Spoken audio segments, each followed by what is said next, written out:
अस्सलाम वालेकुम, मैं डॉक्टर अनीस अवान, आपका न्यूरो सर्जन। आज हम नहायत ही अहम टॉपिक पे गुफ्तगू करेंगे जिसे अक्सर अंडर एस्टिमेट कर दिया जाता है। वो है कि कोमे के मरीज़ का कैसे ख्याल रखा जाए। लास्ट टाइम मेरे पास एक मरीज़ के अटेंडेंट आए, जिनका मरीज़ एक हॉस्पिटल में दाखिल था और उस पर वो लाखों रुपए सहा चुके थे। अब उसके अटेंडेंट मेरे पास आए कि हमारे पास पैसे ख़त्म हो गए कि हमें गवर्नमेंट हॉस्पिटल में शिफ्ट किया जाए। उन्हें समझाया कि ऐसे मरीज़ की खिदमत सबसे बेहतर घर पे हो सकती है। तो अटेंडेंट का कहना था कि हमें किसी ने बताया नहीं कि हम मरीज़ का कैसे ख्याल रखें। तो मैंने सोचा कि आप उनके लिए एक तफसीली वीडियो बना दी जाए कि आप समझ सकें कि ऐसे मरीज़ों का ख्याल कहाँ रखा जाए और कैसे रखा जाए। अब इलाज की दो किस्में होती हैं, एक ट्रीटमेंट, दूसरा रिहैबिलिटेशन यानी कि बहाली। ऐसे मरीज़ों को ट्रीटमेंट से ज़्यादा रिहैबिलिटेशन की ज़रूरत होती है। इसके लिए सबसे बेहतरीन जगह या तो रिहैबिलिटेशन सेंटर या मरीज़ का अपना घर। मरीज़ का दिमाग अपने घर से मानूस होता है और दिमाग की रिकवरी मानूस माहौल में ज़्यादा बेहतर होती है बनिस्बत उसके कि उसे किसी गैर मानूस माहौल में रखा जाए। इसके साथ साथ अगर मरीज़ को ज़्यादा अरसे के लिए अस्पताल में दाखिल रखा जाए बग़ैर ज़रूरत के, तो मरीज़ मुख्तलिफ़ किस्म के इन्फेक्शन पकड़ लेता है, जिसकी वजह से उसकी बहाली और ज़्यादा डिले हो सकती है। मरीज़ का ख्याल रखने के लिए आप लोगों को क्या करना है, आपको कैसे पता चले कि मरीज़ घर ले जाने के काबिल है। इसके लिए सबसे इम्पॉर्टेंट एक मुखलिस डॉक्टर आपको बता सकता है कि मरीज़ को अस्पताल रखने की ज़रूरत है या घर ले जाने की ज़रूरत है। इसमें से तीन चीज़ें आपने जहन में रखनी है। एक तो मरीज़ को कोई सीवियर इन्फेक्शन ना हो जिसके लिए उससे ड्रिपों या टीकों की ज़रूरत हो। दूसरा, मरीज़ ऑक्सीजन के बगैर अपने खून में ऑक्सीजन की प्रॉपर मिकदार बाहर रख सकता हो। तीसरा ये कि मरीज़ के दिमाग की चोट वो ट्यूमर की वजह से है या चोट की वजह से या फालिज की वजह से वो एक स्टैटिक स्टेट में आ गई हो, यानी कि उसके उस वक्त बढ़ने का ख़तरा ना हो। और यूजली ऐसे मरीज़ हफ्ता 10 दिन में एक स्टैटिक स्टेज में आ जाते हैं। अब आपने मरीज़ की खिदमत के लिए क्या अरेंज करना है? तीन चीज़ें इंपॉर्टेंट हैं जो आप घर में मरीज़ की खिदमत के लिए अरेंज करें। एक, पल्स ऑक्सीमीटर कि आप मरीज़ के वक्तन फ़वक्तन खून में ऑक्सीजन की मिकदार नोट करते रहें।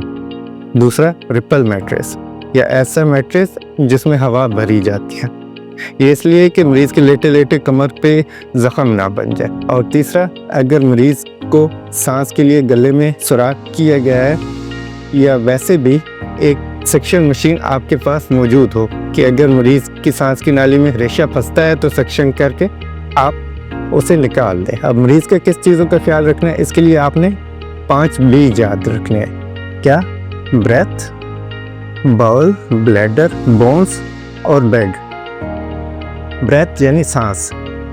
आपने वक्तन फ़वक्तन मरीज़ का पल्स ऑक्सीमीटर से ऑक्सीजन का लेवल चेक करते रहना है और उससे इस बात की यकीन दहानी रखें कि उसकी खून में ऑक्सीजन का लेवल 90 से ज़्यादा है। दूसरा, मरीज़ को वक्तन फ़वक्तन छाती पे थपकी देनी है ताकि उसके फेफड़ों में रेशा इकट्ठा ना हो। मरीज़ को सीधे लेटे हुए कुछ नहीं खिलाना है ताकि वो सांस की नाली में ना जाए। और चौथा, अगर उसको सांस की मसनूई नाली डाली गई है तो उसकी वक्तन फ़वक्तन आप सक्शन मशीन से सफाई करते रहें। दूसरा, बावल यानी डाइजेस्टिव सिस्टम। सबसे इम्पोर्टेंट, आपने उसकी खुराक का ख्याल रखना है।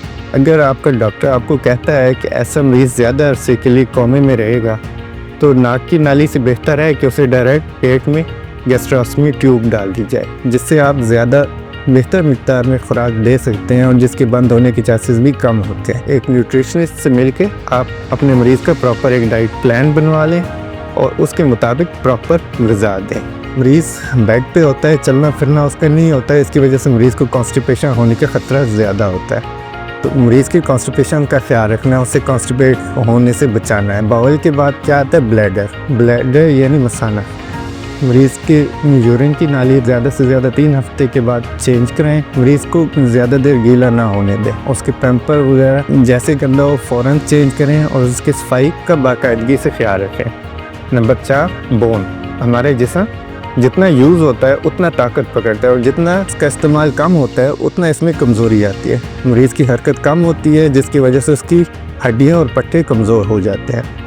इसके लिए उसकी हड्डियों की ताकत के लिए उसकी खुराक में कैल्शियम का बाकायदगी से इस्तेमाल और उसकी जोड़ों को अकड़ने से बचाना। हर घंटे बाद उसके जोड़ों पे वर्जिश करें, जोड़ों पे मूवमेंट करें। کیونکہ اکثر دیکھنے میں آیا ہے کہ ایسے مریض ہوش میں آ جاتے ہیں لیکن ہوش میں آنے کے بعد ان کی جوڑ اکڑ چکے ہوتے ہیں، جس کی وجہ سے وہ پراپر موبلائز نہیں ہو سکتے. تو ان کی جوڑوں کو اکڑنے سے بچانا ہے. اس کے بعد بیڈ، مطلب کہ مریض کو بیڈ سور ہونے سے بچانا ہے. مریض ایک ہی کروٹ میں لیٹے لیٹے پریشر کی وجہ سے اس کے جسم کے مختلف مقامات پہ زخم بن جاتے ہیں، اور ایسے مریضوں کا سب سے مشکل سے ٹھیک ہونے والی بیماری بیڈ سورز ہے. اس کے لیے آپ نے مریض کو ایک کروٹ پہ نہیں لٹائے رکھنا. ہر 2 گھنٹے بعد مریض کی کروٹ بدلے. ریپل میٹریس کا استعمال کریں. مریض کے سر کے، کندھے کے، کولے کے نیچے اور پاؤں کے نیچے پریشر پڑنے سے بچائیں. اگر آپ ریپل میٹریس استعمال نہیں کر سکتے تو کسی شاپر یا دستانے میں ہوا یا پانی بھر کے ان جگہوں پہ رکھیں تاکہ مریض کو بیڈ سور نہ ہو. انشاءاللہ آپ مریض کا ایسے خیال رکھیں گے اور مریض کو مانوس خوشگوار ماحول میں رکھیں گے تو مریض کی ریکوری باقی تمام علاجوں کی نسبت زیادہ ریپڈ اور زیادہ بہتر ہوگی. شکریہ.